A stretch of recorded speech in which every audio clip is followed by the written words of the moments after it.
오늘은 관우의 저주에 대해 다뤄보겠습니다. 연희를 보면 얍삽하게 형주를 차지하고 신이 난 손권이 잔치를 엽니다. 손권은 여몽을 윗자리에 앉히고 우쭈쭈 하는데 여몽이 술잔을 던지더니 손권에게 패드립을 시전합니다. 관우 귀신이 빙의된 거죠. 이후 여몽은 일곱 구멍으로 피를 쏟아내며 죽습니다. 삼국지의 장르가 무협에서 공포로 바뀌는 순간이죠. 간이 콩알만해진 송권은 관우의 머리를 나무 상자에 넣어 조조에게 보내고 조조는 상자를 열고 관우에게 인사를 건넵니다. 운장아, 내 밑에 있었으면 이런 꼴 안 당하지 않았냐. 그러자 관우의 머리가 입을 쭉 벌리고 눈을 부릅뜨는데 수염과 머리카락이 곤두섭니다. 이 모습에 놀란 조조는 기절을 하고 맙니다. 정신을 차린 조조는 관우의 몸을 나무로 깎아 만들어 왕처럼 장례를 치러줍니다. 하지만 다음 날부터 계속 관우 귀신이 보입니다. 관우도 너무하네요. 조조가 할 만큼 했는데 말이죠. 조조는 새 궁전을 지어 귀신을 쫓으려 했는데 이것도 쉽지가 않습니다. 대왕, 궁전의 대들보로 쓰려는 나무가 아무리 도끼질을 해도 베어지지 않습니다. 믿기지가 않아 현장에 달려간 조조. 그런데 마을 노인들이 나타나 이상한 소리를 합니다. 대왕, 이 나무에는 신선이 살고 있으니 베시면 안 됩니다. 놀고 있네. 조조는 직접 칼을 뽑아 나무를 내리치는데 쨍 소리와 함께 나무에서 피가 쏟아져 나옵니다. 이렇게 삼국지 연희는 판타지로 장르를 확장합니다. 그날 밤 조조의 침실에 머리를 풀어헤친 사람이 나타나 호통을 칩니다. 나는 배나무 귀신이다. 내 놈이 황제 자리를 훔치려고 궁궐을 지으며 나의 신목을 베다니 죽여주마.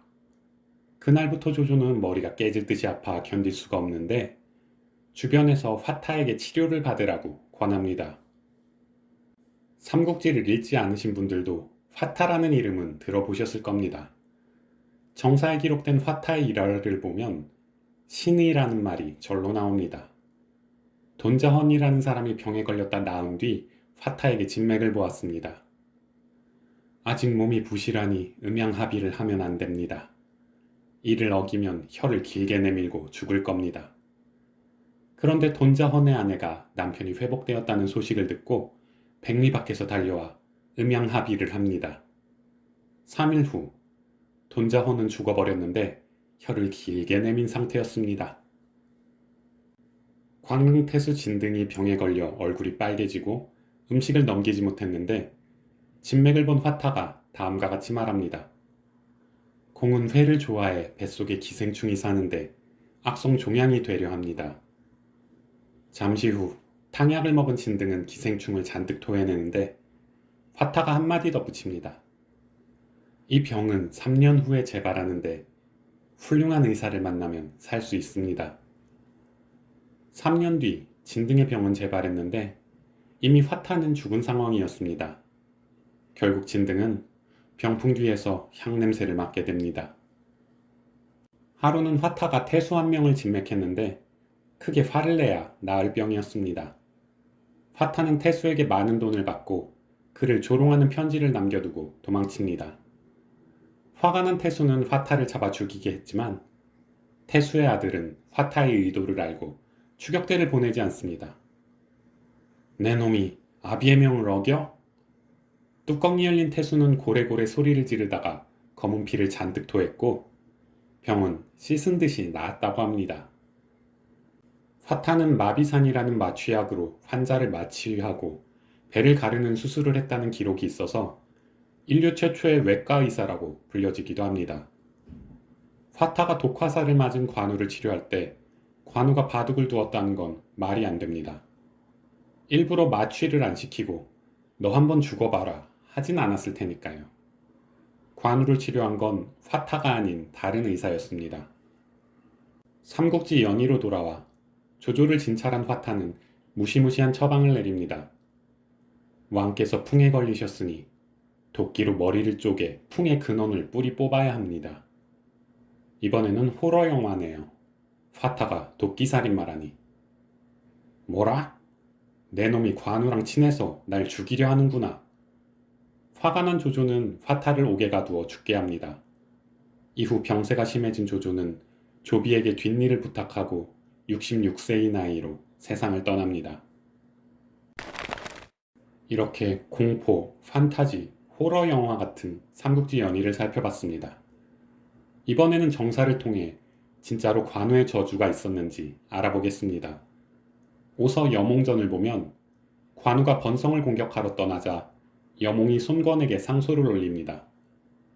관우가 번성을 공격하며 남군의 수비병을 많이 남긴 것은 제가 빈집털이를 할까 두려워서입니다. 제가 지병을 치료한다고 건업으로 돌아가면 관우가 방심할 겁니다.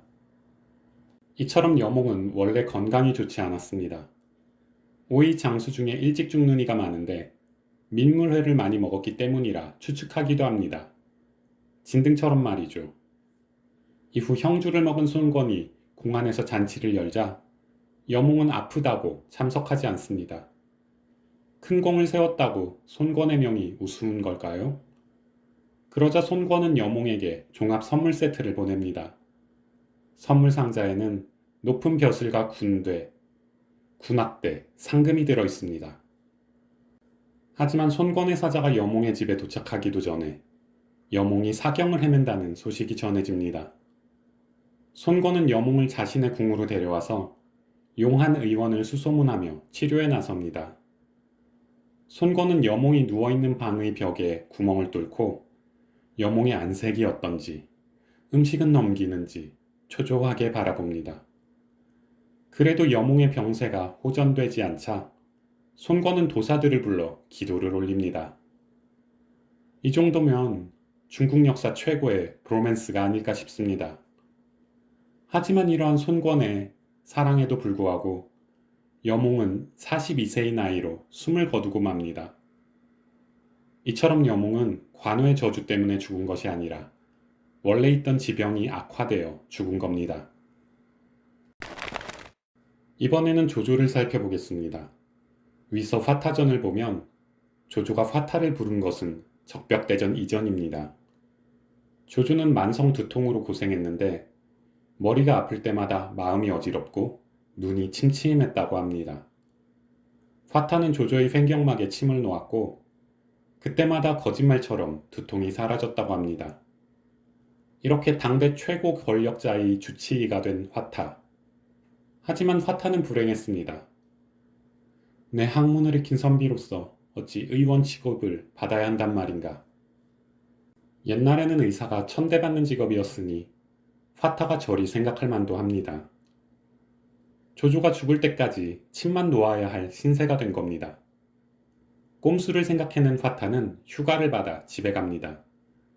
그리고 아내가 아프다는 핑계를 대며 차일피일 복귀를 미룹니다. 그러자 조조가 사람 하나를 화타의 집으로 보내며 업무 지시를 합니다. 화타의 아내가 진짜 아프면 휴가를 늘려주고 곡식이라도 챙겨주고 와라. 꾀병이면 어찌합니까? 꽁꽁 묶어 끌고 오너라. 결국 화타는 허창으로 끌려와 감옥에 갇힙니다. 이때 순욱이 조조에게 달려와 말합니다.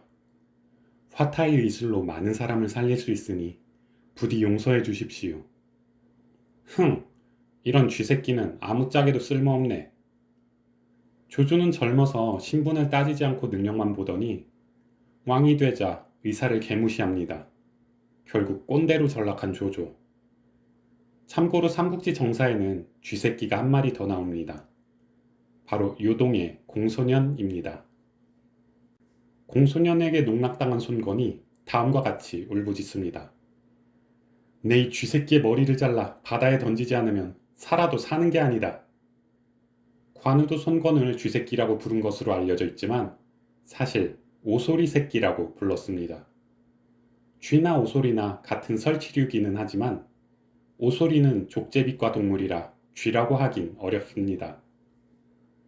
그 다음은 어찌 되었을까요? 연희에서는 화타가 교도관에게 자신이 지은 청랑서를 주고 신이 난 교도관은 의사가 되기 위해 사표를 내고 집에 갑니다. 그런데 이게 웬걸? 아내가 청랑서를 태워버리고 있습니다. 이게 무슨 짓이야? 의사로 성공해도 화타처럼 죽기밖에 더 해요? 타다 남은 청랑서에는 돼지를 거세하는 등 하찮은 의술 몇 가지만 남아있을 뿐입니다. 위서 화타전을 보면 화타가 지은 의서가 불에 탄 것은 맞습니다. 화타가 죽기 전에 교도관에게 의서를 건네지만 교도관은 처벌을 받을까 두려워 받지 않습니다. 역시 가늘고 길게 사는 게 좋은가 봅니다. 그러자 화타는 자기 손으로 의서를 불태워버립니다. 훗날 막내 아들 조충이 병에 걸려 사경을 헤매자 조조는 다음과 같이 단식합니다. 내가 화타를 죽여서 내 아들들을 죽게 만드는구나. 결국 조충은 적벽대전 직전에 숨을 거둡니다. 이야기가 옆으로 샜는데요. 조조의 두통은 관우의 저주 때문이 아니라 오랫동안 있었던 지병입니다. 이처럼 관우의 저주는 모두 사실무근임을 알 수 있습니다. 하지만 조조에게 내려진 저주 가운데 하나가 역사책에 남아 있습니다. 출처는 위서 조조전의 주석으로 인용된 조만전입니다. 참고로 조만전은 오나라 사람이 지은 조조의 일대기입니다. 책은 유실되었고 배송지가 위서 조조전에 주석을 달 때 인용한 것만 남아 있습니다. 조만전이 조조를 악의적으로 디스해 믿을 수 없다고도 하지만 조조가 십상시 건석의 숙부를 패죽이는 멋진 모습도 조만전에 기록되어 있습니다. 아무튼 조만전에 따르면 조조가 소월을 시켜 멋진 배나무를 궁궐로 가져오게 했는데 나무를 파내다 뿌리를 건드리자 피가 흘러나왔다고 합니다.